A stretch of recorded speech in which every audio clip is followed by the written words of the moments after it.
Good afternoon, good evening, good morning, wherever you are, and welcome to Nerd Tubes. This week in football, it is International Week, so we're going to be talking international games, mainly England, because myself and Bossman here, aka Racism Sucks, are England fans, but we have also other things to talk about as well because there's a massive record was broken this week in football with Ronaldo.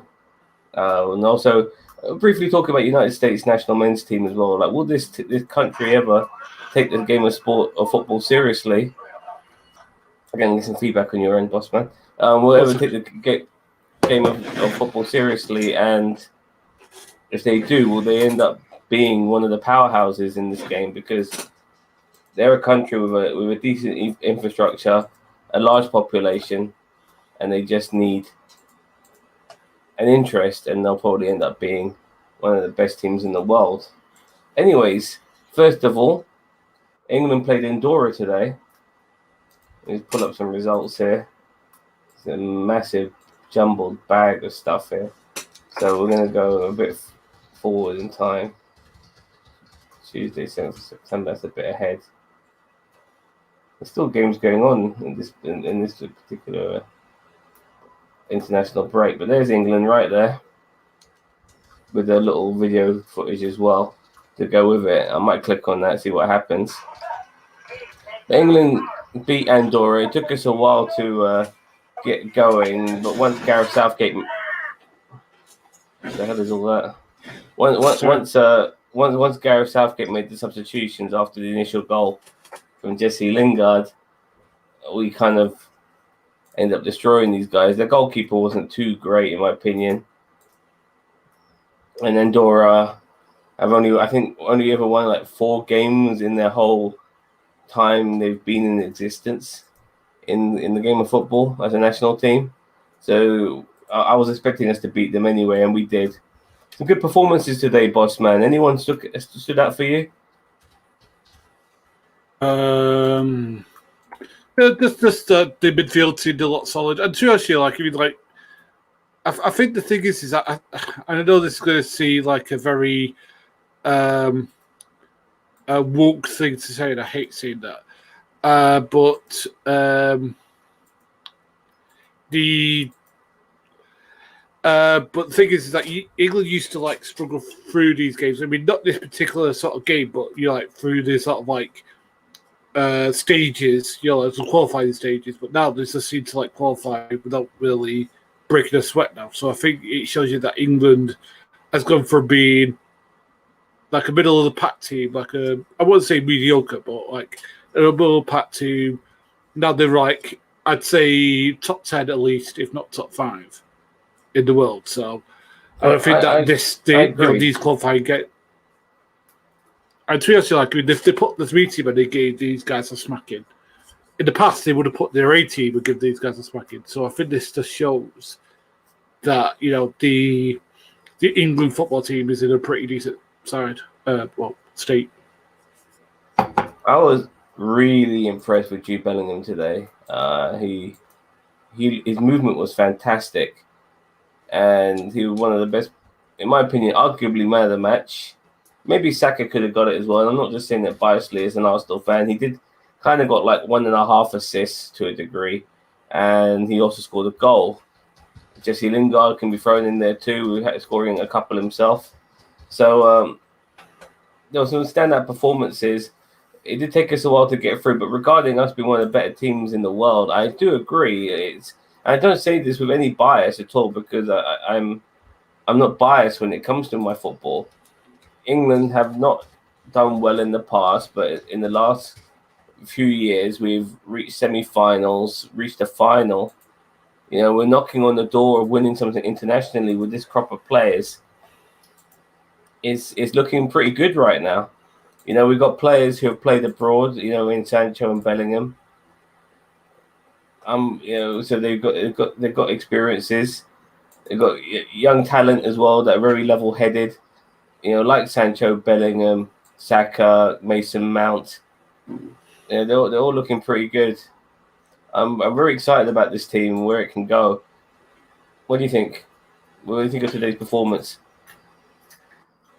It was what should have happened, which is that the England B team kicked their asses. I mean, the Yeah, it thing was is, the B it's team. like I Yeah, don't think Andorra's really attached. I hate saying that against any team you play because any team could beat you on the day. But whatever you want to say, they kicked their asses. That's basically what happened. I wish I could say something very different, but I can't, unfortunately. I also want to throw in Jordan Henderson. I thought it was brilliant today. I thought it was a real captain's performance from Jordan Henderson. He led the line. I didn't like the fact that he gave the armband to Harry Kane, and that's not because Harry Kane is Spurs. I just never been a fan. Like if the captain is on the bench, the original captain is on the bench, and he comes on, and the guy who's captaining the team, then end up giving him the captaincy. I'm not a fan of that. But nevertheless, I thought Jordan Henderson did a good job as well. And you're right about this being the B team. There was nobody there who was a usual starter. Not even Sam Johnson, who was pretty much a spectator throughout the whole match. I don't think he had a single save to make, which is amazing. I think he only grabbed the ball once or twice.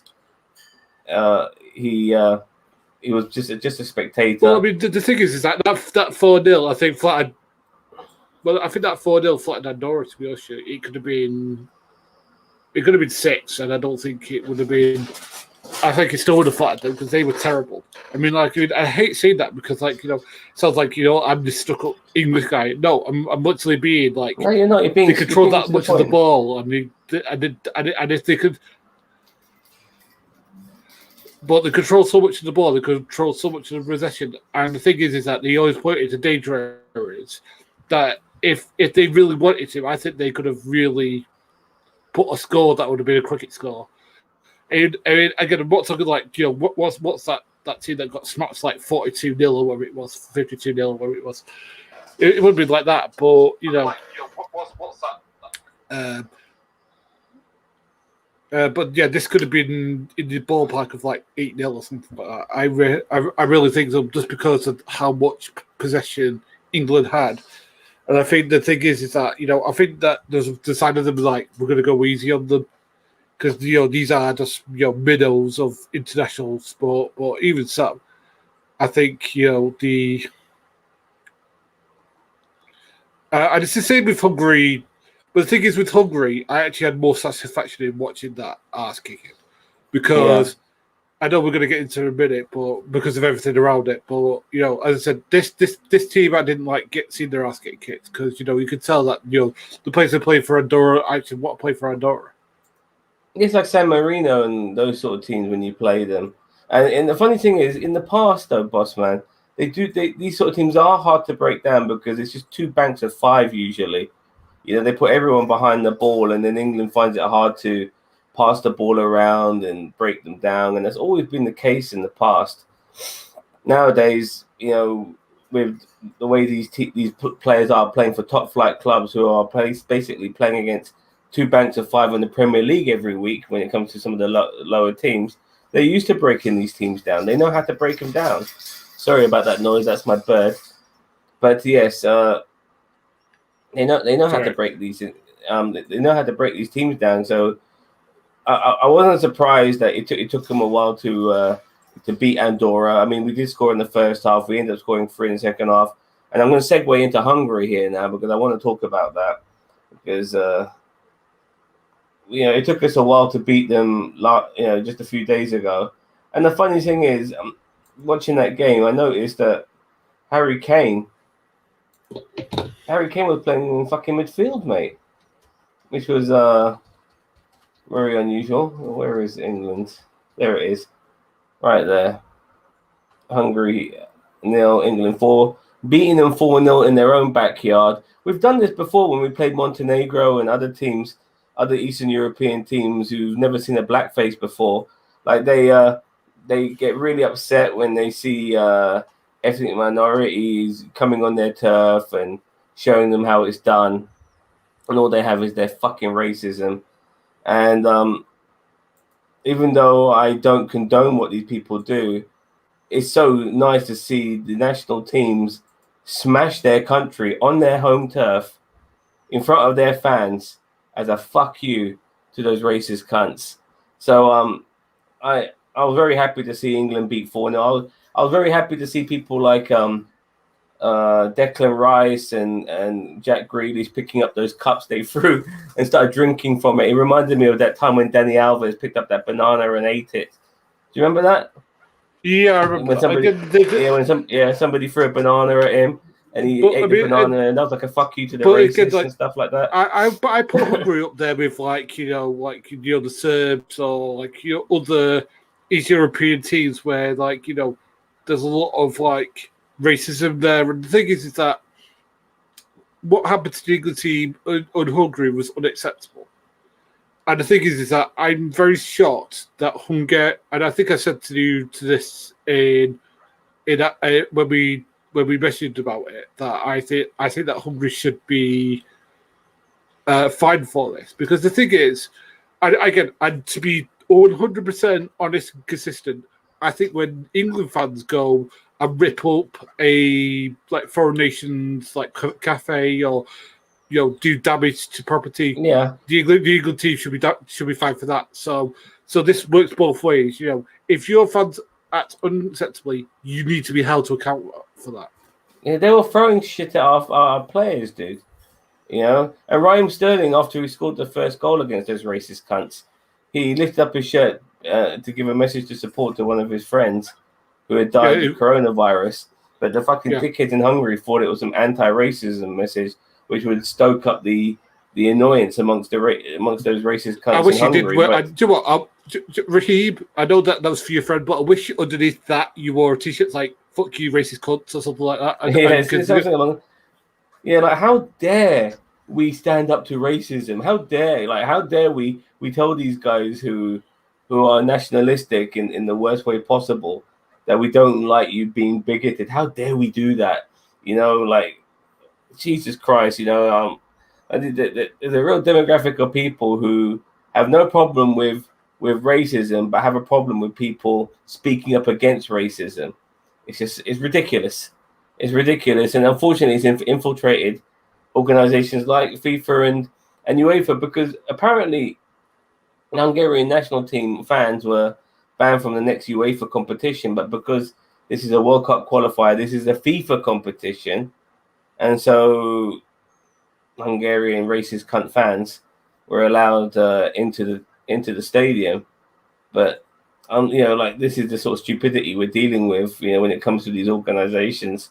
They will call up. They will remember when Nicholas Bentner pulled down his shorts after scoring for Denmark, and he revealed Paddy Power. Yeah, or even with the fucking Super League, for fuck's sake, the way UEFA was coming down on that. I think FIFA were doing that too. When it comes to their own personal pocketbooks and money they're making themselves, they will come down on you hard. Yeah, but when it comes to these sort of societal issues like racism, they are slow to act and don't give a fuck. Yeah, but the thing is that I think FIFA, you both. I mean, I think I'm not speaking out of pocket here, but I think both UEFA and FIFA have that kick racism out of football stuff.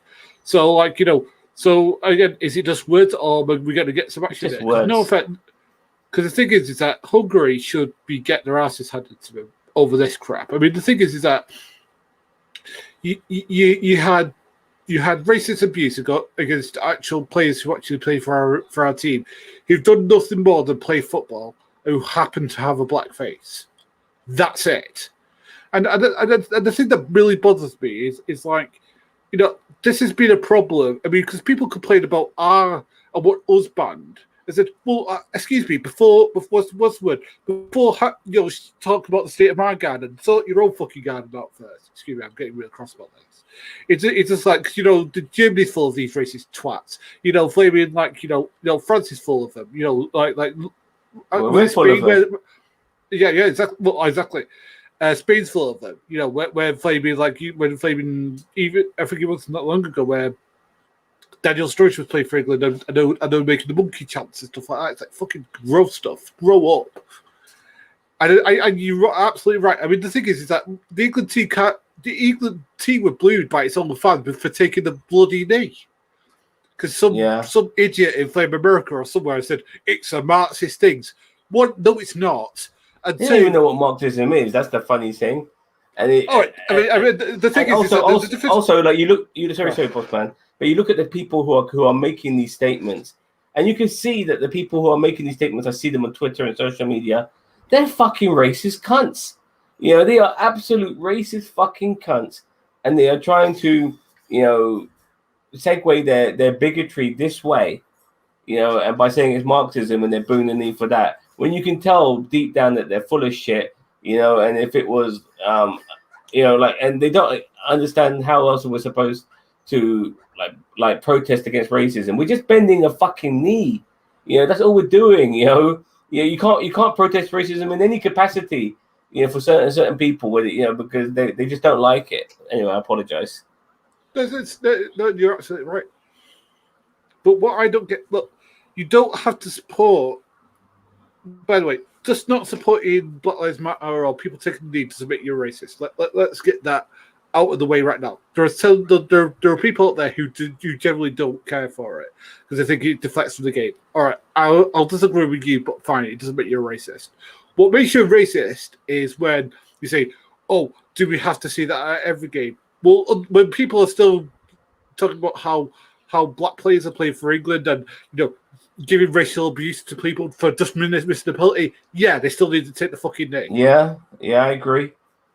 Yeah, like you saw all that bigotry. There's one guy he made a terrible comment saying that after the penalty shootout against Italy that the only people who missed penalties were black players, and you're trying to make so fucking what? There were England players who missed the penalty as far as I was concerned. I never even once thought that it was only the black players. It never crossed my fucking mind until this guy brought it up. By the way, apparently Nicholas Bentner, the ex-Arsenal player, the Lord Bentner, is becoming a coach. I guess that was always going to be his possible future. I thought he would be a socialite, a Danish socialite. But nevertheless, he's going to become a coach. Fair enough. So, Bossman, you want to have a quick look at some of these results then for this weekend? Yeah, sure. Okay, so Kazakhstan and Ukraine drew 2-2 now. No, me neither. But Ukraine are they've got a few players. They've got Zinchenko from Manchester City, or was it Chelsea? I forget what team he plays for. Chelsea. And then they've got a couple of decent players there in the Ukrainian team. I don't think there's anybody recognizable in the Kazakhstani team. And for them to draw 2-2, even away from home, I think is a bad result for Ukraine. But the one next to that is something we can segue into in a second, and I will do after looking at these results. It's Portugal 2, Ireland 1. Ronaldo becomes the greatest international football player of all time, or international scorer of all time, with 111 goals in 180 games. That's just fantastic in club football, let alone international football, boss man. There's great strikers who haven't got that tally for their clubs. Legendary strikers who haven't got a tally like that for their clubs. And this guy's got it for his country, for fuck's sake. We'll get onto that in a second. France 1, Bosnia-Herzegovina 1. I don't know who scored for Bosnia-Herzegovina. It could have been... Looks like France had somebody sent off. Yeah, they did. Oh, God, what's the name of that player? Played for Manchester City, Roma. I think he's Dzeko, Edin Dzeko. He plays for Bosnia-Herzegovina. He might have done the business there. Are we able to have a quick look who scored? Yeah, Edin Dzeko. He scored first, actually.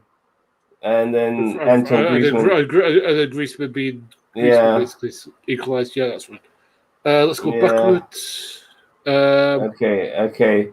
Latvia versus Gibraltar 3-1. Okay, fair enough. Norway, Netherlands 1-1. This is like a... Hey, calm down, girl. This is a sort of a... Not necessarily a derby, but these two teams are reasonably close in the hemisphere of this planet. And this was one where I thought the Netherlands would have won that. Apart from Haaland, I can't think of a decent player they've got. Well, they've got Odegaard, who plays for Arsenal. But yeah, he's the captain of their country. Right, so Israel won 4-0 against Faroe Islands. Don't recognise any of these players, but look at one of their players got a hat trick. It's always special when you get a hat trick for your country. Okay. Moldova 0, Austria 2. So, Marko Analfovic, the poor man Zlatan Ibrahimovic, he scored in the 94th minute. Who else do we have here? Denmark 2. Oh, we go, but Bandits. This is for you, mate. He's a Danish national bandit. Oh, Daniel Shredder won't like that. Yeah, well, Scotland, Ireland are becoming like Scotland now. Like, they're just a team that just are underachieving all the time. You go, oh, yeah, the Scottish spirit. It don't mean fuck all, man. Your team just keeps losing. Russia 0, Croatia 0. Good result for Russia, in my opinion. Croatia's a decent team. Luxembourg 2, Azerbaijan 1. Fuck, I don't care about that too much. Turkey 2, Montenegro 2. This is a bad result for Turkey, as far as I'm concerned. Let's have a quick look who scored for them. Cenk, Under, and Yusuf Yazik for Turkey. I don't know. Adam something or other. Butchering these names. Risto Ranonokic, or whatever his name is. I don't want to butcher these names any further. Slovenia 1, Slovakia. These two countries always get me tongue twisted. They're pretty close together. I mean, seriously, yeah. I mean, I'm not surprised. Russia, Slovenia is Eastern is I think it's former USSR, and Slovakia it used to be Czechoslovakia, and and Slovakia is the other half of it, like the Czech Republic and Slovakia. So yeah, Malta versus Cyprus. Okay, whatever, I don't care. Georgia versus Kosovo, I'm not interested. Czech Republic versus Belarus. Who scored for the Czech Republic? And Anton Barak. I think I've heard of him. Never heard of him. Italy, Bulgaria. This is a great result for Bulgaria. Yeah, we're going against the European champions. Yeah, man. Considering they scored second in the game to equalise, to get a 1-1 draw away from home. This is like when after you win a tournament, you start relaxing a little bit because you think you can just go there and expect to win. But I think everybody expected Italy to just walk over Bulgaria, and they didn't. So Poland for Albania. Did that Lewandowski? I think that considering how good he is. Oh yeah, sorry, my bad. I missed that one. Robert Lewandowski, of course, he's going to score. He's not that good for his country, in my opinion, but I also believe because the service he gets is not that good. Whereas the service he gets for Munich. Yeah, of course, he gets amazing service. But yeah, I mean, they absolutely wiped the floor. Albania did equalise, by the way. It must have been scary for one moment for Portugal Poland, I apologise. Robert Lewandowski scored in the 12th minute, and then Albania equalised, and then after that, 44th. The floodgates opened. Yeah, for sure. 44, 54th, and then a nice 89th minute just to make everyone leave the stadium happy. So Sweden won 2-1 over Spain. This is a great result for Northern Ireland, dude. Sorry. Lithuania 1, Northern Ireland 4. Very happy. I think Northern Ireland are a better team than the Republic of Ireland, as far as I'm concerned. And they have shot results. If you're Irish, sorry, I distance myself from that comment. But yeah, nevertheless, they've got a couple of penalties in this game. But I'm not surprised, a team like these sort of shittier teams, they're so bad at tackling. Sweden won 2-1 over bloody Spain. Yeah, I saw the highlights of this game. Was Spain scored first in the 4th minute, and then Sweden immediately equalised, and then they scored again in the second half. The build-up for that goal was really good. The winger for that team, the way he got around it, a couple of players to put the ball in the box, was quite magnificent. And it's a shock result. But Sweden's no pushovers. Historically, they've been a decent team. This was a good game as well for the casual fans. Estonia to Belgium. What's happened since Lukaku's left us, but he's gone to Milan, he's gone to Chelsea, and both sides he's like thinned down. He's looking like an absolute beast. Yeah, he's got a decent. I can't remember what his scoring record is for Belgium. I think it's like 60 something goals in just under 100 games, like 90 something games. That's fucking brilliant, man. That's fucking brilliant. It's like a 1 in 3. A 1 in 2. I apologize. Yeah, it's very, very good. Yeah. That was a good. That was a good game. And like Sambi Lokonga for Arsenal was playing for that game. Germany won 2-0 of Liechtenstein. No shot was looking to there. go to Romania here. I just Never thought heard maybe about it. Georgie. What was his name? The old school Romanian player. I can't Georgie remember his name. His son. Yeah, his son played for Romania, I believe. I was wondering if he was going to be on the score sheet. And Germany. Timo Werner scored. That's a miracle. And Leroy Sané, him leaving the Premier League, I was gutted. I love Leroy Sané. He's a quality player. All right, that was the game. Not last week, but earlier this week. That was 3 days ago. Yeah. So we've now got Finland 1-0 against Kazakhstan. Don't care. Ireland drew 1-1 with. Yeah, I saw that highlights. Like they scored an injury time equalizer, pretty much. Serbia 4, Luxembourg 1. Did no, not what's his name? The ex-Fulham player. I forgot his name. No, I can't remember his name either. Maybe he's. I can't remember either. Like bloody names are so hard to remember all these fucking names. Look, Russia 2, Cyprus. Norway. And Norway scored. Did Haaland score again? Of course, Haaland scored again, but from the penalty spot this time. And it goes to show he's a very dangerous man. It goes to show that sometimes, no matter how good you are for your club, if you haven't got the quality in your country because you're the standout player for your country, it's very hard to make an impression. Ronaldo does it for Portugal. He's the best player in that team by quite some distance. I mean, you can go back to George Best, dude. Amazing for Manchester United. Absolutely astonishing for Manchester United. But for Northern Ireland, it just wasn't the same. Because as good as he is, you need a supporting cast. And he never had that for his country. And I hope that's not the case for Haaland, because he's a great player and he deserves a decent international career. Russia 2, Cyprus 0. Okay, don't recognize these players. Slovenia 1, Malta 0. Netherlands 4, Montenegro 0. Memphis Depay, I saw the highlights for this game. Yeah, Georgina. Memphis Depay. Here's another guy who used to play for us and scored twice and has partly been really good abroad. Yeah, it's a bit like oh God, what's the name of that Uruguayan player, Diego Forlan?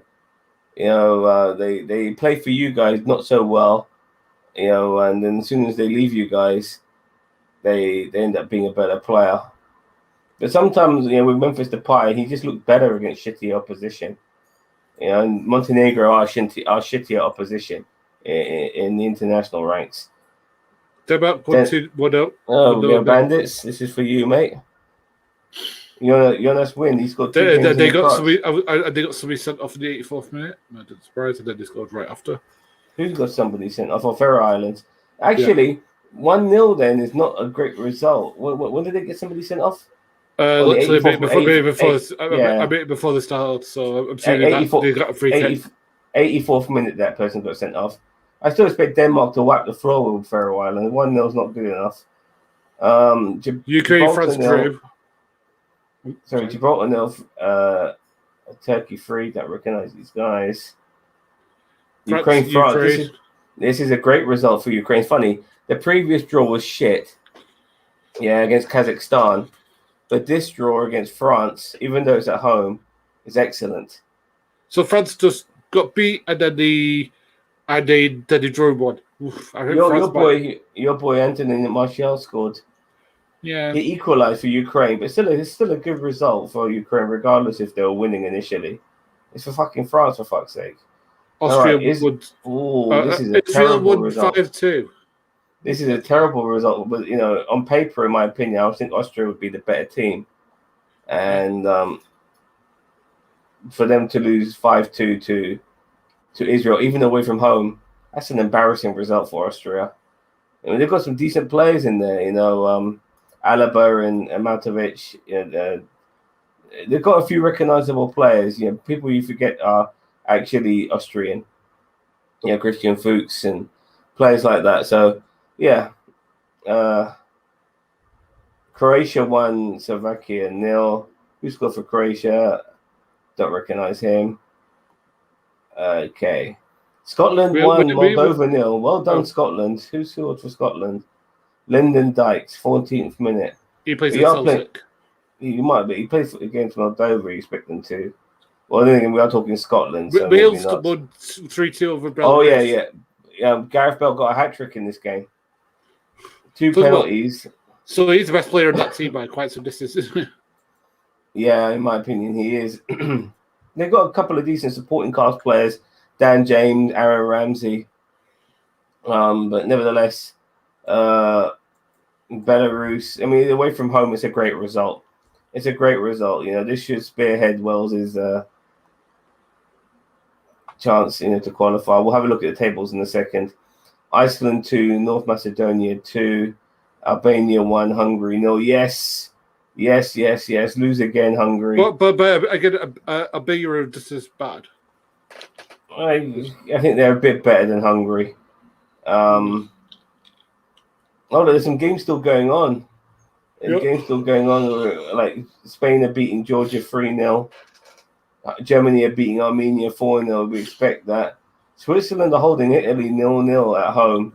Don't ever underestimate the Swiss. They're an excellent team. Doran's very hard to beat. San Marino are losing 4-0 to Poland at home. That's not surprising. Let's see who scored for Poland. Robert Lewandowski scored 2. Okay. Not surprising. He's having a decent game. He'll be looking to get a hat trick in this game for sure. I'll be surprised if he doesn't get it. Romania 2, Liechtenstein 0. Belgium 2, Czech Republic 1. Who scored for Belgium? Lukaku scored in the 8th minute. And Eden Hazard. Eden Hazard's back for the national team. Interesting. And Kosovo, Greece. Let's do that one for Ginger Greek. I don't recognize this geezer. He sounds like some pastry dish. But yeah, let's have a quick look at the tables before we talk about Ronaldo. So, Group A, wow, Serbia above Portugal on goal difference. Wow, that's shocking. Especially when you've got fucking Ronaldo on your team. Yeah, but look at their goal for 11 goals to Portugal's 8. Yeah. So that's why they're above. But Portugal have conceded less goals, but they've got slightly more. The goal difference is slightly better, but by 1 it's better. Luxembourg, 3rd. Ireland 4th. Azerbaijan 5th. Oh, this is a tough group here. Spain, Sweden, Greece. Those 3 teams alone will be looking to battle out. Greece will be always a spanner in the works. But Sweden have got 3 wins in the trot, yet somehow they're second. But I think they've played less games. Yeah, they played 2 less games this week. Yeah, so Sweden's got a good chance of qualifying from this group. Yeah. It really got a good chance, especially that win over Spain, away from home, I believe, as well. Wow. Well, look at Italy. Italy, 11 points, 11 points, but they've only played 2 more games more than Switzerland. Yep. Yeah, they do. Yeah, Switzerland shouldn't be underestimated, and they're playing each other right now. So if Switzerland win that one, mm-hmm. that could put the cat above the pigeons, couldn't it? Yeah. And the last thing Italy want is not to qualify for another World Cup. France, Finland, Ukraine. Despite getting their asses handed. This is a tough group. This is a tough group, yeah, because Ukraine and Bosnia-Herzegovina are no mugs. Well, don't get me wrong, Bosnia-Herzegovina haven't won a game, and Ukraine have drawn all their games. But they've got 5 points on draws. Finland have won a game. Finland is surprisingly good. And France, look at France. They're struggling in this group, even though they're top. They've only 2 wins, 3 draws. Finland have only played 3 games again. So there's some teams that have played they've played 5, and some have played 3. Again, so those 3 could overtake the ones playing the bottom if they play badly. Yeah, Belgium are walking away with this.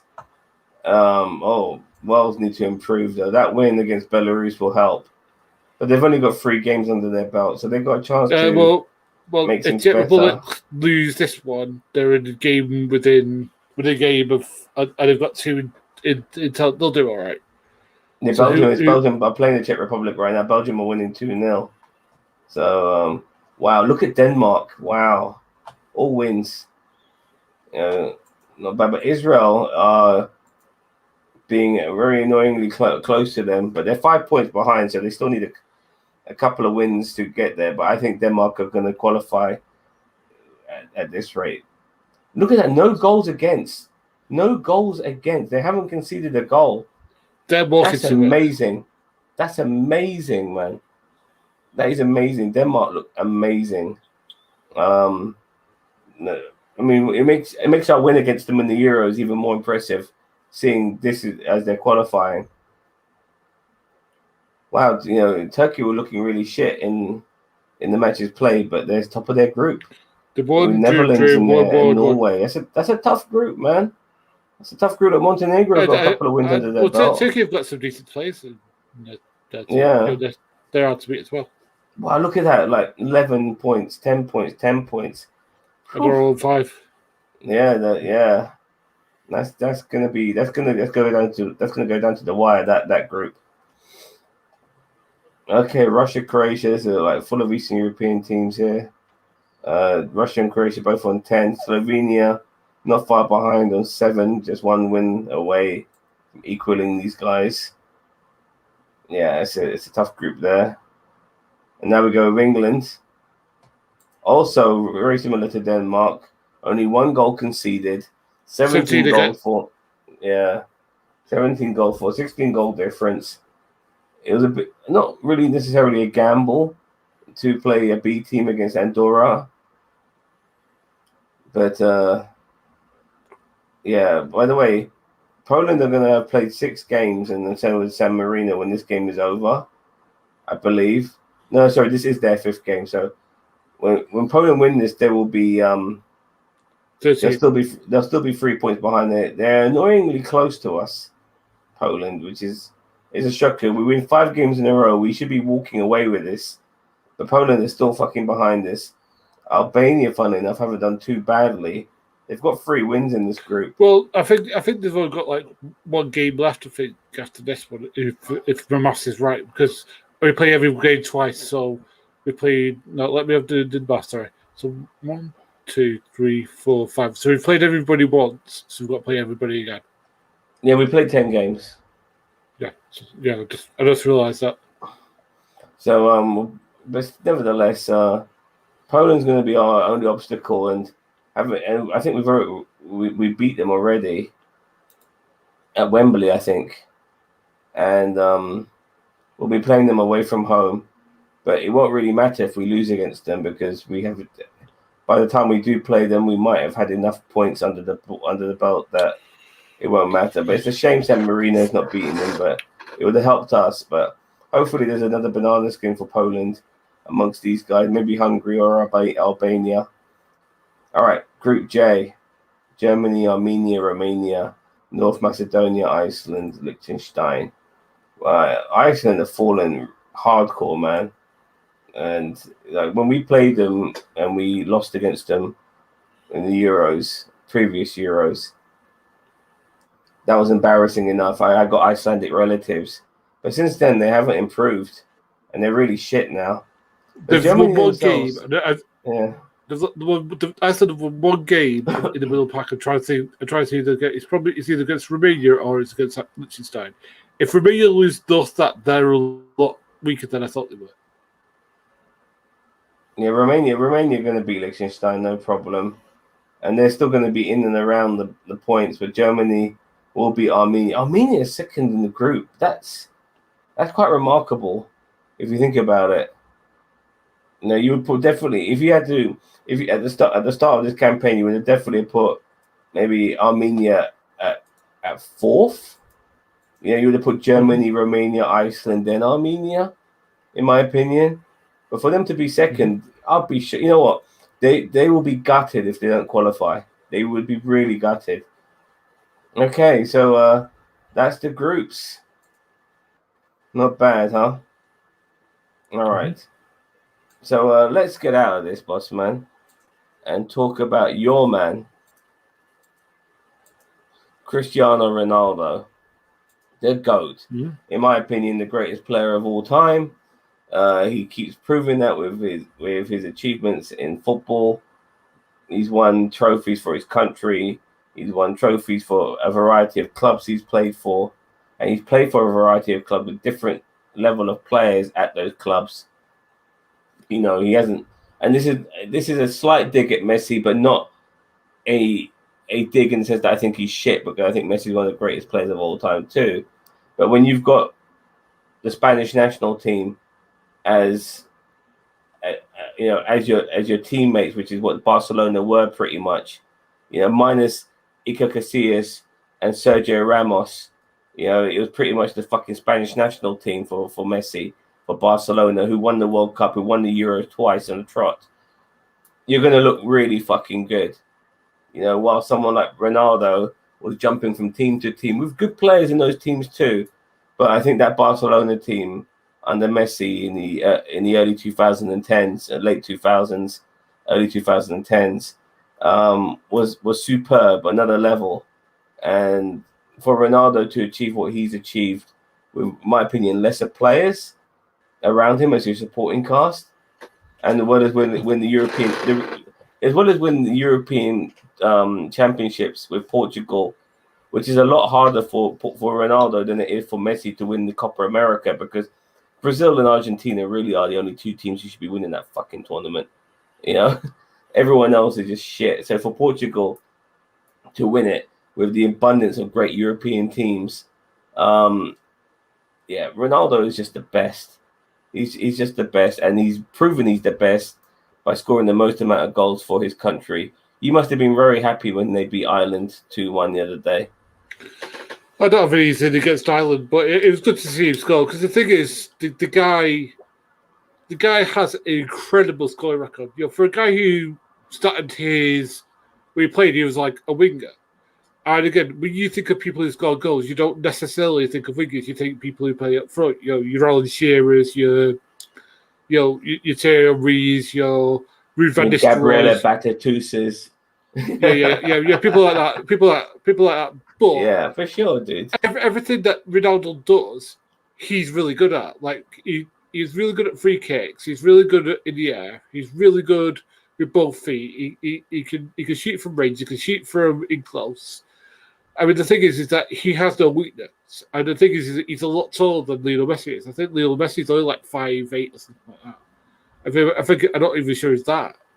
Yeah, Ronaldo's 6'2". Yeah, exactly. So, and plus the thing is that he has.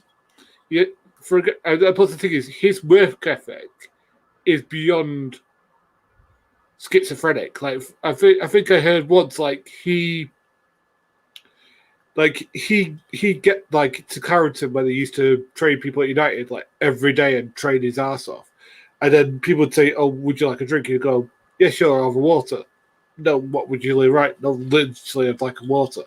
And people would try and feed him alcohol and stuff like that. It's like, not in season, I'm not having it. And it's like that shows you the level of dedication. That's the sort of psychotic work ethic he has, and you need that to be the best. Now the thing is that I'm sure Lionel Messi has that as well, and I think that's what maybe growth hormones, mate. Well, I think that's because he was a midget. I mean, I think legitimately, I think he was before they put the growth hormones on him, he was going to be something stupid like 5'6" or something like that. He was going to be a really small guy, which they wouldn't have let him play football with that. So Ronaldo as well. Like you mentioned, the work ethic. Physically, the guy is an absolute specimen of a human being. You can understand why he likes to take his shirt off every fucking chance he gets, because anybody who looks as good as he does at his age, he is ripped to hell. I mean, and the thing is that he's a freak of a beast of an athlete. Like you consider the people who've ever played football, he's among the very, very best, as in conditioned athletes they've ever had on it. When I think of great athletes, I think of him. The great Gareth Speed. People like that, people who are box to box, Gerrard at his best, people like that, people who had a great motor both ways. And it's not uncommon though. It's not uncommon for players now to play up until their 30s. If you keep yourself in good nick, I mean, these guys are athletes, Bossman. You look at Paolo Maldini. I mean, I'm not talking any goalkeeper here. I'm talking outfield players. Paolo Maldini played until his 40s. I think Teddy Sheringham played until his fucking 40s. And he wasn't a fucking clean living motherfucker, was he? But he did his sport. He trained a lot. He did likes his golf and shit like that. Some of these guys are incredible for their age. But it's not surprising now. I think we're going to see more of this. We're going to see more of this, Bossman. We're going to see more players playing into their late 30s, not even their early 30s, their late 30s. Henrik Larsson, he played for Man United when he was 36. It's incredible. These guys, if you're a good athlete, you can keep yourself going. Eat well, live well. So yeah. And by the way, Bossman, did you know about Ronaldo's ankle bracelet thing when he was younger? He would put weights on his ankles. I've heard rumors, but I just thought it was just rumors. No, he mentioned this. Like, because Ronaldo, preferably in his younger years, he loved to do fucking crossovers with his legs and shit. He was renowned for that. But what he would do is that when he was training, he would put ankle weights around his ankles when doing those crossovers, because it would help him have faster leg movement when he would have them off, because his legs were free from that extra weight. But he wouldn't be playing with those ankle weights when he's not training, when he's actually playing. And it's those little things to his dedication that makes you marvel at why he's so fucking good. And my hats are off to this guy. He is the greatest goal scorer in international football. Well, as I said, like, the thing is that, like, you got to remember that, like, when he scored all those goals for United, why did he do that? It wasn't just because he was a great footballer. It's because he had a great footballer with him who was Wayne Rooney. Whatever, I know that we're going to talk about Wayne Rooney the goal scorer, but Wayne Rooney the passer is underrated. Oh, he's a great playmaker. Wayne Rooney is a dude. Did you see that goal he set up for when he was playing in America? From like other half of the pitch, he ran back, tackled the dude, and then he got the ball and just hit it long for his teammate, to header it in. It was amazing. Have you seen that? No, I'll send you that, man. I'll send you that. But like he used to like put Ronaldo in with like really like high-angled curved balls to his feet and stuff like that, and like and Ronaldo would just go in, and that's basically what would happen. Is like because Wayne Rooney could spot where he was, where he needed the ball and stuff like that, and that's what would make them succeed. Because Wayne Rooney is a great playmaker, and the thing is that. But the thing is that when he played to Real Madrid, he was with great players. But the thing is, what he did on his own was win the European Championship for Portugal. Because I can't name you another player in that Portugal team who was any good whatsoever. Can you? Maybe the current Portugal team. No, the Portugal team that won the European Championship. There's one player. I think it's William Carvalho. Mm-hmm. I thought he was. I always had an eye on this guy. I thought, what? That's the defensive midfielder I would love at Arsenal. He's so fucking good. Hardly put a foot wrong. And then you've got Pepe as well, the defender. When he wants to not be a dickhead, when Pepe is not being a dickhead, he's actually really fucking good. He's really good. But obviously Ronaldo, in offensive force, even though he's got good players around him like Diego Jota and Bernardo Silva and players like that, João Mario and all these guys. Even Ricardo Quaresma was playing a bit at the time. Ronaldo's just head and shoulders above his his attacking teammates, head and fucking shoulders. But and they won it without him. The funny thing is he got them to the finals, but he got injured to a degree that he couldn't play on, and I felt really sorry for him. And I'm really happy that Portugal won. And you saw Ronaldo, the coach, in that final, by the way. Did you see him? He put the jacket on and he's fucking coaching the whole play. He's coaching the team to victory, man. And so it made me realize that Ronaldo could be a coach. I don't think he would ever take it up because he's too set for life to want to take up something as stressful as coaching and tarnish his career in any capacity. I think he'll be doing stuff, in the David Beckham capacity once he hangs up his boots, in my opinion. But he's absolutely amazing. How long do you think he can go on for? Because he's 36. He'll be 37 this season. He'll play in the next World Cup, I probably guarantee. maybe 2 or 3 years, maybe I don't know. I don't want to say he'll stop playing by this time because the thing is that he could. The thing is that his game is all about pace.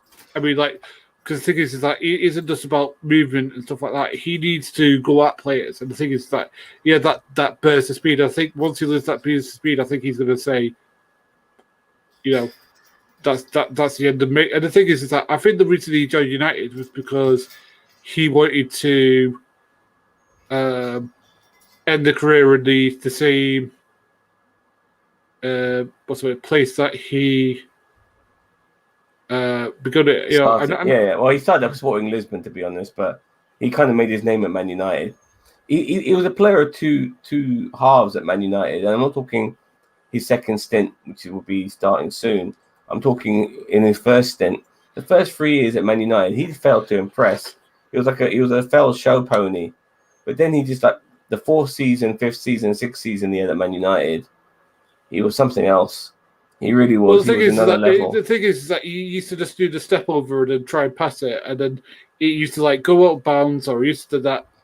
After the 4th season, it's like somebody either had a word with them, or just basically said, "No, that's not how we do it." I think he physically changed, though. I think it's like everything he did was crisp. It was to people's feet, and every shot he made, I'm not saying he went on target, but it'd be near the target. You saw him, Bossman, for you saw him the way he looks now is kind of what he looked like on his 4th season onwards at Man United.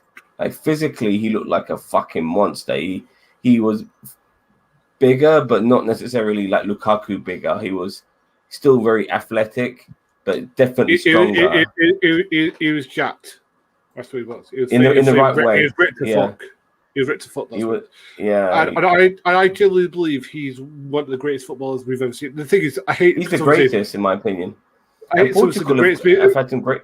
They've had Figo and Eusebio, for fuck's sake, and then then this guy comes along and surpasses them both. But the thing is that I hate people saying, "Oh, he's the greatest ever," because the thing is that everything's microcosm. Because the thing is, you can say, "Well, what about this guy? What about that guy? What the other?" What I will say is, he's the best. He's one of the best of this generation, easily by quite some distance. I agree. My argument for that is that he's playing in his late 30s now, and he's still going strong. You don't know when he's going to stop. He's breaking records. He's won trophies for club and country. He's superhuman, man. There's a lot of great players in the past who never achieved what he's achieving in his fucking 30s. Not in his 20s, in his 30s, and that alone just makes him, it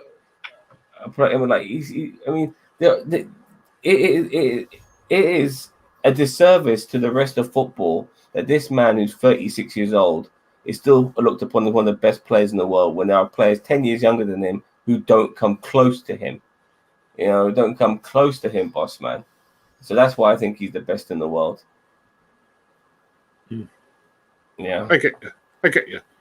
But I'm just saying, because the thing is, because I could start all the way back from players that I didn't actually see play, but were told how good they are. People like Tom Finney, Stanley Matthews, George Best, all the way up to your Bobby Moores, your Pelés, your favorite Diego Maradonas, people like that. And the thing is that everyone will say, "Oh, well, that's the best footballer ever." And the thing is that because everything's relative, so I'd just say he's the best of this generation.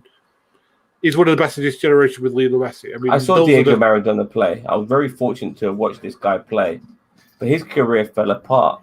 And he had a period where he was the best in the world, Diego Maradona. But I would say Ronaldo's period has been a lot longer.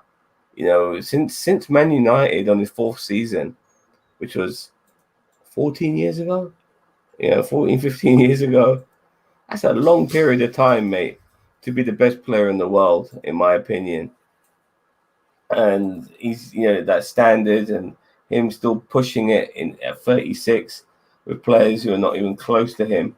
I mean, don't you think it's really bad that there's players who are in their mid-20s who are not looked upon as the best player in the world, but he still is? You know, like people like Well, Mbappe right now, who's in his early 20s, who's not even considered to be better than Ronaldo, not remotely considered to be better than Ronaldo. the thing is, there'll be another guy, and then there'll be another guy, and there'll be another guy. Because it's one of those things that the sport needs to. We'll carry on with somebody else being the guy. Yeah, but they need to score. Like the only person I can think of who can come close is possibly Eric Haaland. Possibly, if he still keeps banging the fucking goals in the way he's banging them now. Yeah, like the guy's relentless at scoring goals.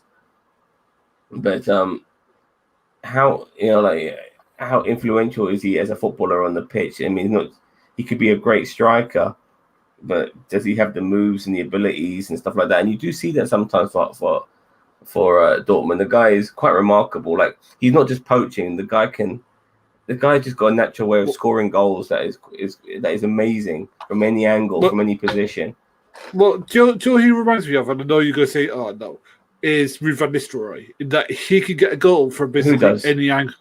Lewandowski. He reminds me of Lewandowski. Oh, okay. Okay. Haaland, I've not seen him play enough to see that who he reminds me of. If I saw him play enough, Haaland's got a few plays in there. A bit of Gabriela Batatusa, a bit of Zlatan Ibrahimovic. He's got these sort of players about him. You know, he's a big, mobile man. I mean, the guy is huge. He's a beast of a man. You know, he's what's the name of that Radamel Falcao? He's got a bit of him in him as well. Like Radamel Falcao will just hit the ball pass the ball to me any angle. I hit it and I'll score. And that's what Eric Haaland's like, you know. And he was shit. He's in a few. Yeah, he was. I mean, there's a few players who were shit for you guys, but you know, he's still got the enthusiasm for the game, which is going back to Ronaldo, which is so great to see that at 36, with everything ahead of him and so many distractions galore. Honestly, the guy he can give up football right now and he's set for life. Distractions galore. Yeah, he still plays football, dude. He's still dedicated to the sport of football. It's incredible. You know, he could have retired 10 years ago. You know, and he'd be fine. It's amazing. You know, I give him credit, which is another reason why I give him that accolade as the best ever, because he still plays. You'd never see him drunk or anything like that. You know, he had that one incident. I don't think he's really drinking, to be honest with you. A lot of footballers don't drink now, I've been told he's such a fanatic that he won't even drink in season. If he's not, even if let's say for example he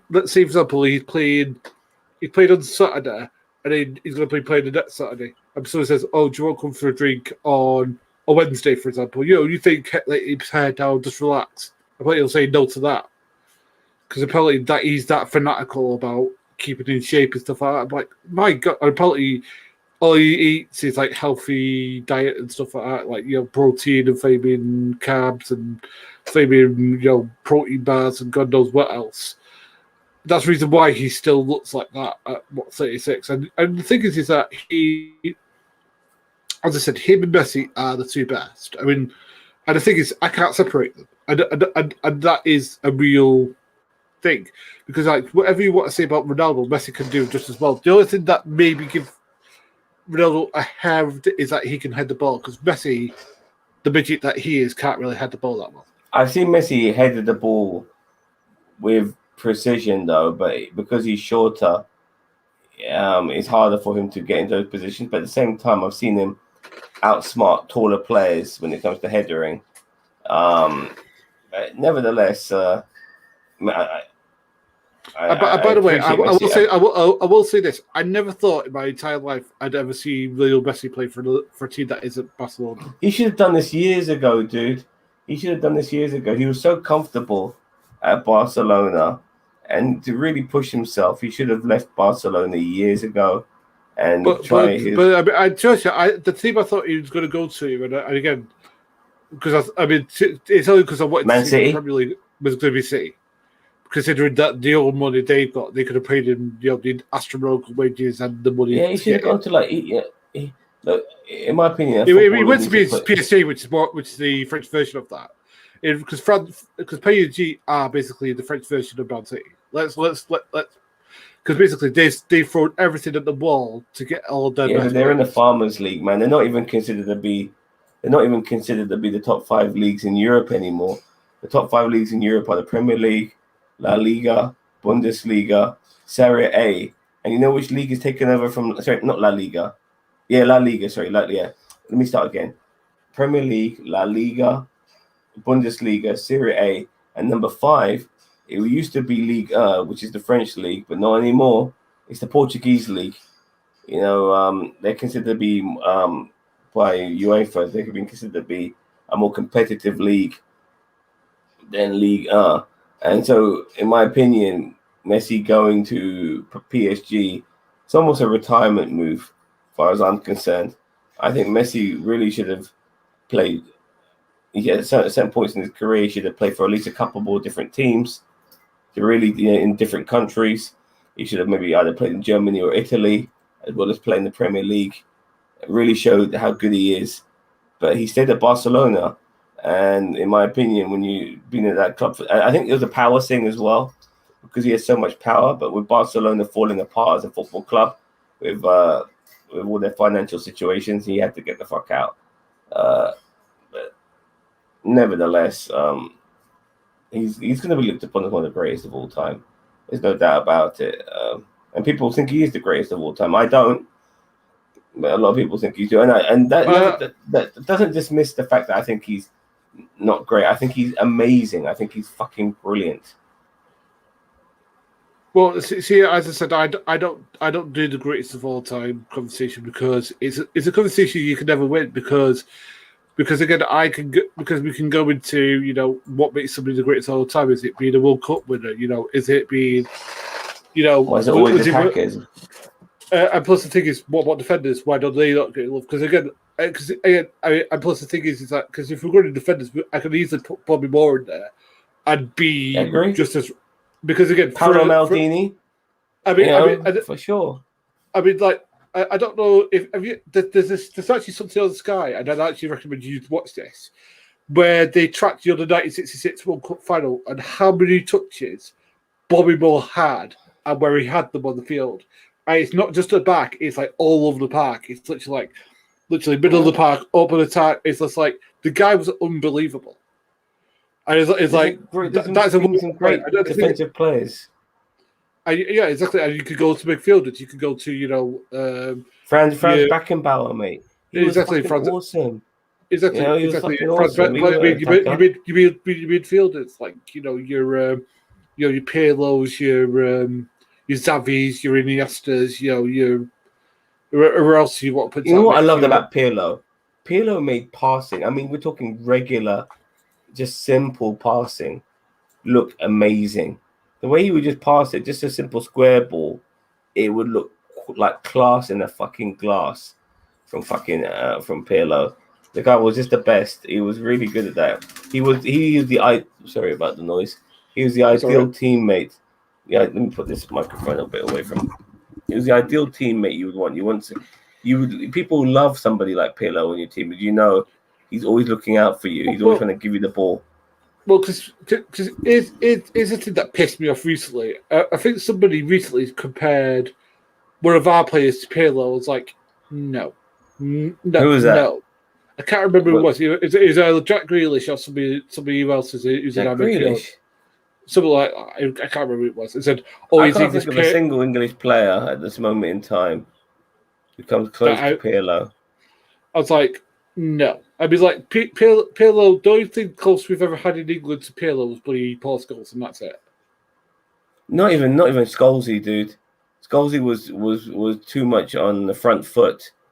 Like Pirlo would have his moments of magic, but he was such an unselfish player. I'm not saying Paul Scholes was unselfish. Was not unselfish because he was very unselfish. But Paul Scholes had different abilities as well. He was a very attacking player, whilst to a degree, even though you never really looked at the defensive attributes of Pirlo, he was considered to be a defensive midfielder, like a deep line playmaker. But there's not many players I can think of. Maybe Clarence Seedorf, possibly. He was really good at spraying the ball around. Edgar David. Edgar David was a bruiser, man. Like, but sometimes you need back in the day, like when Juventus had Edgar Davids and Zinedine Zidane, they complement each other. You had the grace of Zidane, who was also a tough fucker in his own right. He was 6 foot something, built like a brick shithouse, able to walk through tackles like they're not even there. But then he had the enforcer alongside him in Edgar Davids. Well, there you go. There's somebody who should be in the greatest footballers of all conversation of all time, Zinedine Zidane. My God, because that guy controlled midfield, and he was unbelievable, unbelievable. I'm so glad he's won a World Cup. Again, people, unfortunately for him, his career ended on a headbutt, which is so sad because people, when you think of Zidane now, it's really unfortunate that headbutt almost becomes the prominent thing about him when there's way more to Zidane than that. You know, that goal he scored in the Champions League final for Real Madrid. You know, where he basically came over to him, roundhouse kicked it, man. He just basically smacked it and he went straight with in. His weak foot, with his weak foot as well. Performance against Brazil. I don't think the goalkeeper went for it. He just went. Yeah, that performance against Brazil. He literally shrugged. He went, "What the hell did you want me to do about that?" I don't think he even dived. I actually had to watch that because I'm sure that I remember the referee, the goalkeeper, not diving. Well, in 2006, he was coming to the end of his career, and they played Italy. And prior to the final, people were wondering if Zidane had still got it because he was in his mid-30s, early to mid-30s, and then he had that performance against Brazil, and he was instrumental in that game, in that semi-final.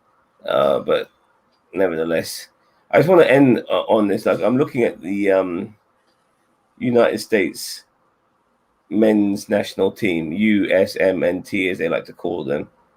They're going to be playing Canada tomorrow in obviously a derby match. It'll be a World Cup qualifier.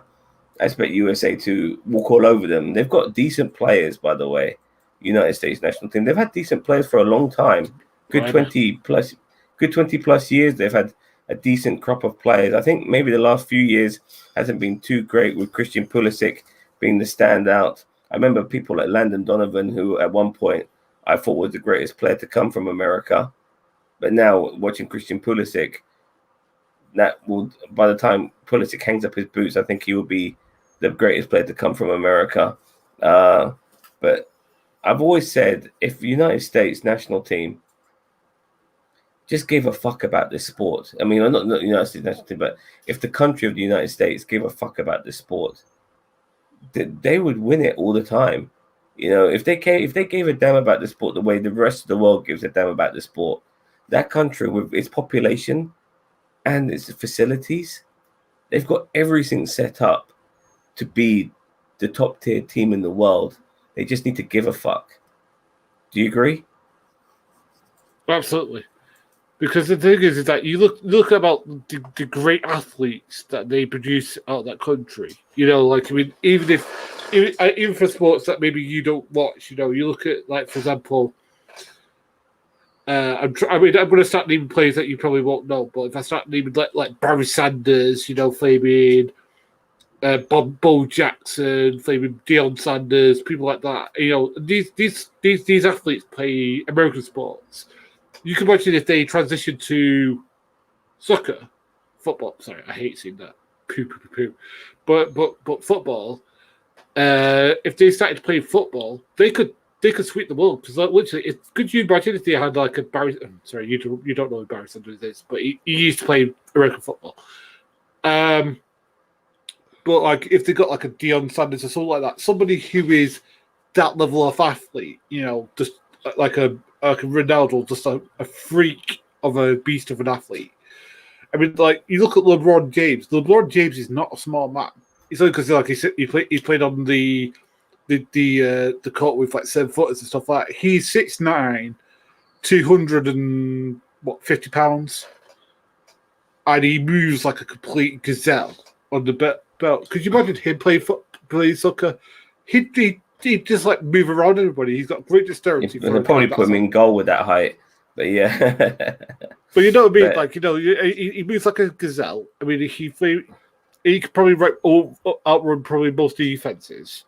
And you can imagine him playing football, what that would do. I mean, he just needs that one guy, I think. And again, it's never going to be a blended of it. It's never going to be that Freddie Adair guy who was supposed to be the next big thing. they just need a handful of players to be good in every position. Like you look at In a Christian core position. Pulisic.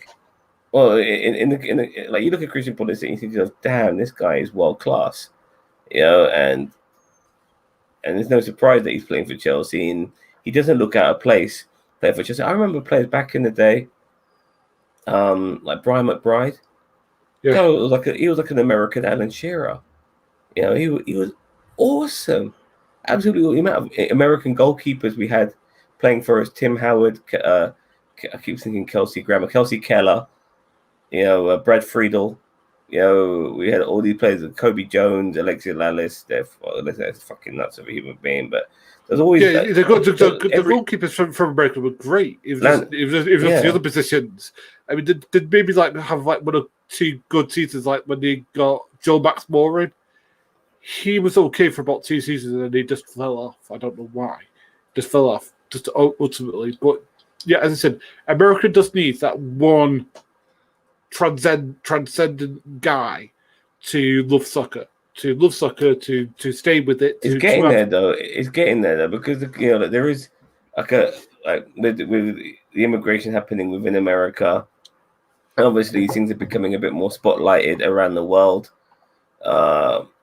Like football, it's easier for with the internet. It's easier for people to communicate over these particular matters. It's getting there. America just needs. I mean, look at the women's team. They're walking over everyone. That's because the women's team has investment and people want to do it. It is more of a girl sport though over there. In America, in America, it is. I mean, it's considered. It's only considered that because the women's team have done so well, Bossman. If the women's team didn't do so well, they probably wouldn't. You got to remember that not long ago, the American men's team got to the bloody semi-finals. Or I think it was the semi-finals or quarterfinals. It was one or two of the World Cup. I mean, that was pretty impressive. I mean, and plus the thing is that there would be kids who watch that who say, "I want to do that."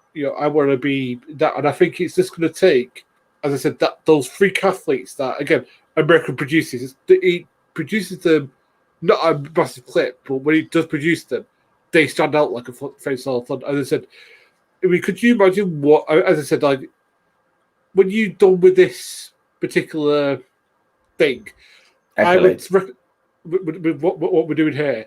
Go and watch Bo Jackson highlights. Right, and he played 2 sports at elite level at the exact same time. And I'm not messing about. He played American football and he played baseball, both at the same time, and he's an all-star on both of them. That's basically be like if you played cricket and football at the same time and you beat the national team of both of them. That's basically the level. A lot of these guys are just natural sportsmen, though. Like you see them like he was a freak. Yeah, I agree. It never surprises me when you see footballers. They take up golf. They'll never take up golf when they're working class lads on their council estate. But the moment they end up being footballers, all of them play fucking golf. Every footballer I know, apart from maybe Paul Merson, take up fucking golf. And like, what's his name? Andrei Shevchenko. He took up golf professionally.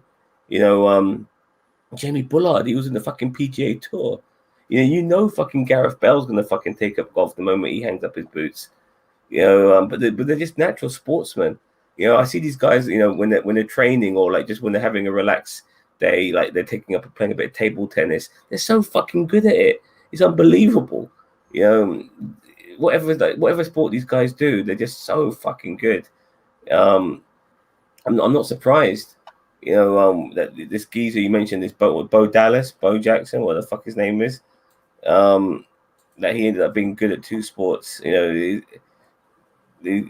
Athletes tend to be very good at several sports. But anyway, I think So go on. Results of that. Well, anyway, there you go. Say again, mate.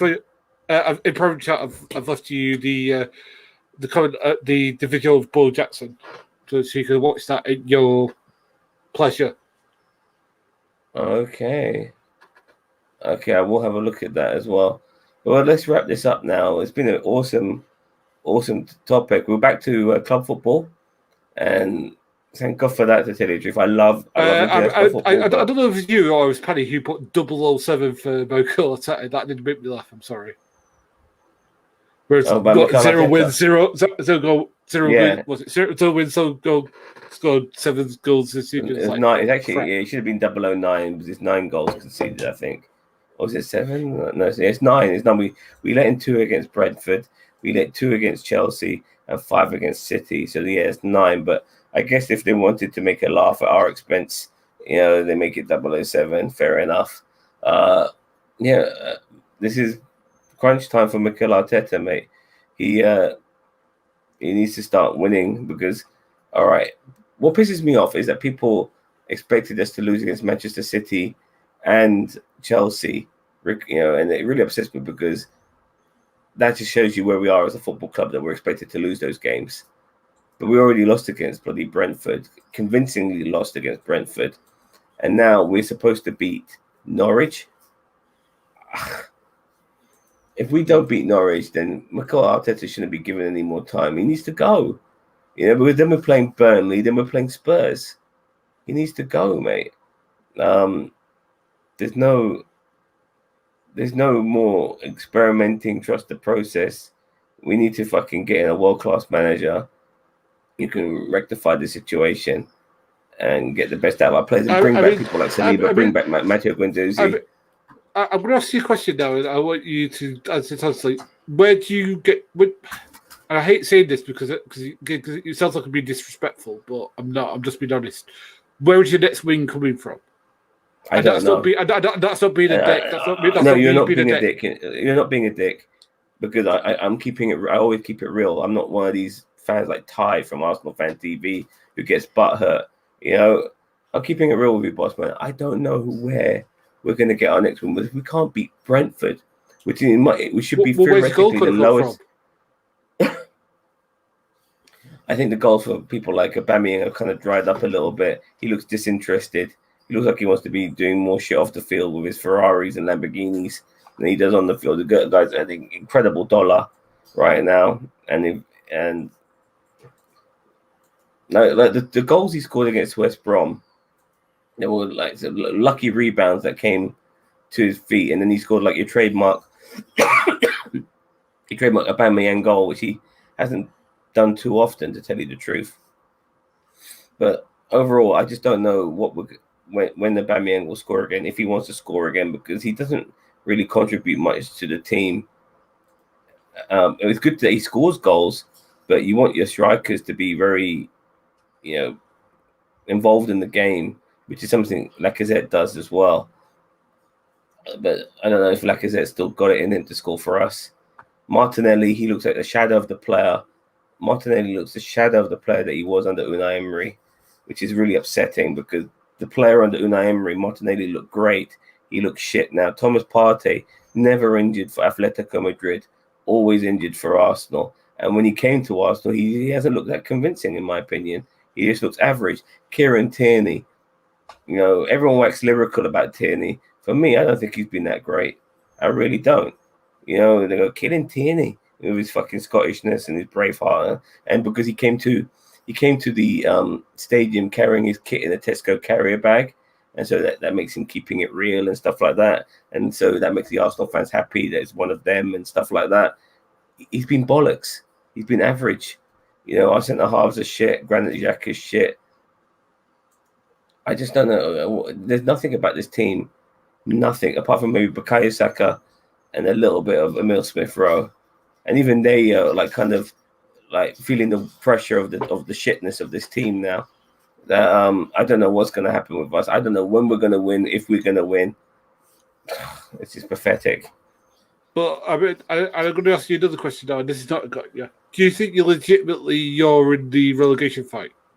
Oh, I think we're going to be relegated, dude. You know, like Nah, people you say, won't. no, listen, I'm going to give you my reason why. Nottingham No, Forest got relegated, dude. Leeds United got relegated. Manchester City gets relegated. Yeah, these teams, these giants of football, have got relegated. There's nothing saying you know. Like I was watching this guy Terry from the Football Terrorists. He made a great quote. You don't necessarily see your demise until it's too late. I'm seeing our demise, and it's not so too so late. so so basically, it's like Rome, where you've fallen from within. Well, yeah, I mean, like our But owners are but too but stupid to drop the here's reason. axe. Right, I'm going to give you my outsider's perspective of why I think you're not going to come down. The problems that Leeds had is that they overspent.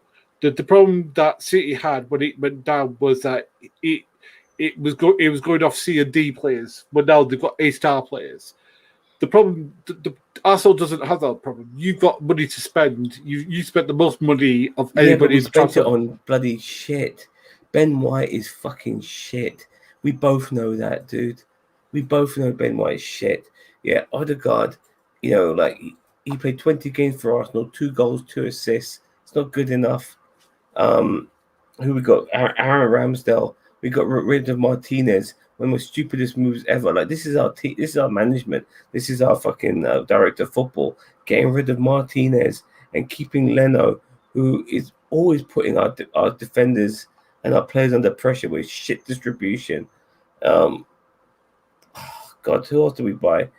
Uh, Sambi Lokonga looks good, but once again, he's going to end up being under the pressure of Arsenal being a shit team, and he won't be able to contribute every time. Tavares looks okay. I hope he gets more chances, but honestly, I'm not a fan of Kieran Tierney that much, like everyone else is. Everyone else loves Kieran Tierney except for me. I wish he would make me love him more, but I think Kieran Tierney he has a lot of shit games. He really does, and I think Arsenal fans turn the blind eye to that. They really think he's good. They think a lot of our players are good. If any of our players were that good, we wouldn't have been eighth for the last 2 seasons in a row. Last 2 seasons in a row, mate. You know, we haven't been that convincing, in my opinion. I would not be surprised if we get relegated. I really wouldn't be, because there's nothing telling me that we're going to win anything. You know, our defenders are shit, our midfield's shit, our strikers are shit, our goalkeeper's shit. I hate Leno. I've told people how much I hate Bernd Leno. Of all the players at Arsenal, he's the one I hate the most. I can't stand Bernd Leno. Yes, he has good saves in him here and there, but he puts our players under so much pressure with his distribution that it makes me want to backhand him every time he does it. A lot of the self-destructive problems come from his distribution, because he doesn't know when to kick it long. Like Arteta is adamant that we play out from the back, but sometimes just hoof it, just fucking hoof it. But we haven't got like a big tall man up front. We could have had a chance to buy him in Tammy Abrahams, but we didn't. We let that fucker go to Roma. Roma. The guy's an Arsenal fan, and we let him go to Roma when he's playing for Chelsea. That's the one Chelsea reject I wouldn't have mind taking. Of all the shit players we get from Chelsea, and we get an abundance of them, who would have, in their right mind, would have thought that Willian would have been a smart move? £285,000 a week, and we give him a 3-year contract in his early 30s. He's so fucking useless. We cancelled his contract. He's gone to fucking Corinthians in Brazil. I mean, these are the people we have, you know, like running our club, and even down to the owner. Like the owner should know that these people are fucking useless. Sack them. Sack him. So I'm angry in various ways. I'm angry that our director and football manager are fucking stupid. I'm angry that our owners are so fucking naive. They don't know when to fucking drop the axe, because they don't want to do the hard work of finding a new manager and negotiating all of that. But that requires work and effort, and they can't be asked for that. But they're fucking stupid Yankee Doodle cunts. Oh God. But we'll talk about this next week, boss man. Let's wrap this up. Are you got any more to say, mate? Fantastic. All right. So anyone who's still watching, please subscribe to NerdTube. We do everything on this channel, and I do mean everything. We're talking football right now. Yesterday we were talking wrestling, and before that we were talking Titans And before that, we were talking Star Trek. And before that, we were talking Marvel. We're talking everything. You name it, we got it. We are the greatest YouTube channel you never fucking heard of. Thank you very much for watching. Have a nice day, and we'll see you cunts later. Live long and prosper, you fucking bastards.